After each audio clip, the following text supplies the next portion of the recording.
তিনটা সব থেকে বড় ভুল। এটা করার পরে তুমি যতই ভালো করে এক্সারসাইজ করো না কেন, যতই ভালো করে ডায়েট ফলো করো না কেন, তারপরেও তুমি কিন্তু মাসেল বিল্ড করতে পারবে না। প্রথম ভুল হলো স্ট্যাটিক স্ট্রেচিং। অনেকে এক্সারসাইজ কমপ্লিট করার পরে বাড়ি চলে আসে, স্ট্যাটিক স্ট্রেচিং করেই না কিংবা পুরো অ্যাভয়েড করে। তুমি যদি এক্সারসাইজ কমপ্লিট করার পরে স্ট্যাটিক স্ট্রেচিং না করো, তাহলে তুমি তোমার মাসেলকে রিল্যাক্সেশন মোডে আনছো না। আর তোমার মাসেল যদি রিল্যাক্সেশন মোডে না আসে, তাহলে মাসেল গ্রো হবে না আর মাসেল রিকভারও ঠিক করে হবে না।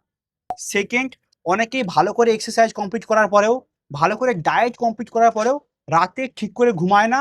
রাতে একদম কম পরিমাণে ঘুমায়, 4 থেকে 5 ঘন্টা। তুমি যখন রাতে ঠিক করে ঘুমাবে না, তখন তোমার বডি নিজেকে রিকভার করতে পারবে না। তুমি যখন ঘুমাও তখনই তোমার বডি নিজেকে রিকভার করতে পারে, নিজেকে রিপেয়ার করতে পারে, তখনই তোমার মাসেল বিল্ড হয়। জেগে জেগে মাসেল বিল্ড হয় না। তুমি যখন ঘুমিয়ে থাকো তখনই মাসেল বিল্ড হয়, কারণ তখন মাসেল রিকভার হয়। তাহলে তুমি যদি রাত্রিবেলা ঠিক করে না ঘুমাও, তুমি কখনো মাসেলকে বিল্ড করতে পারবে না। আর থার্ড সব থেকে বড় ভুল, যেটা ম্যাক্সিমাম সবাই করে থাকে, সেটা হলো একদম রেস্ট ডে না নেওয়া, কন্টিনিউ এক্সারসাইজ করতে থাকা। অনেকেই আছে সপ্তাহে 6 থেকে 7 দিন এক্সারসাইজ করে। তুমি যদি এত দিন এক্সারসাইজ করো, তাহলে তোমার বডি রিকভার কবে করবে? তোমার বডি রেস্ট কমে নেবে। তাই নেক্সট টাইম থেকে ম্যাক্সিমাম 3 থেকে 4 দিন এক্সারসাইজ করো। এর বেশি এক্সারসাইজ করার কোনো দরকার নেই মাসেল বিল্ড করার জন্য।